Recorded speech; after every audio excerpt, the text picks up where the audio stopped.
So natutunan ko lang sa isang video dito sa YouTube na ang brain natin lagi siya nasa survival mode.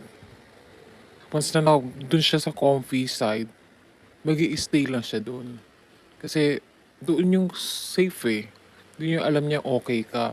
Kaya nga 'di ba minsan may mga trauma tayong nakakalimutan na lang din natin or nakakalimutan natin kasi yung brain natin ano siya, tinatanggal niya yun sa isip natin.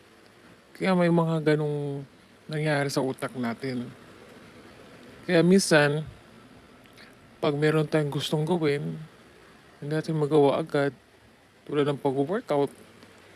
Kasi naiisip ng brain mo, mahirap 'yan, hindi ko kayang gawin 'yan.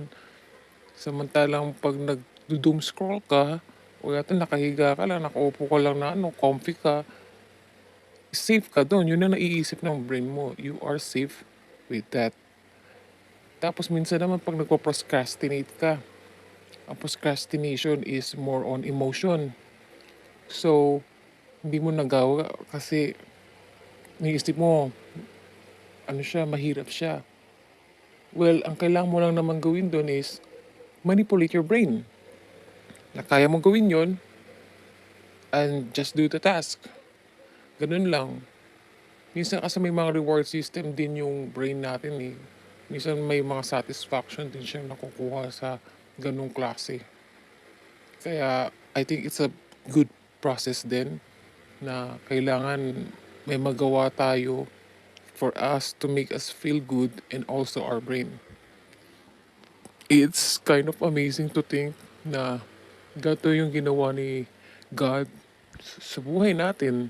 Na He gave us a powerful brain,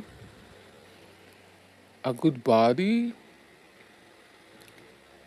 na we can function, and also the brain that can manipulate us and can, yung makakalaban mo din yung sarili mo kasi it's also your brain. So it's a matter of you versus you. And it's so powerful. So God made us powerful too with this free will din na binigay niya sa atin. Grabe lang. Grabe lang yung realization ko. So praise the Lord and thank you.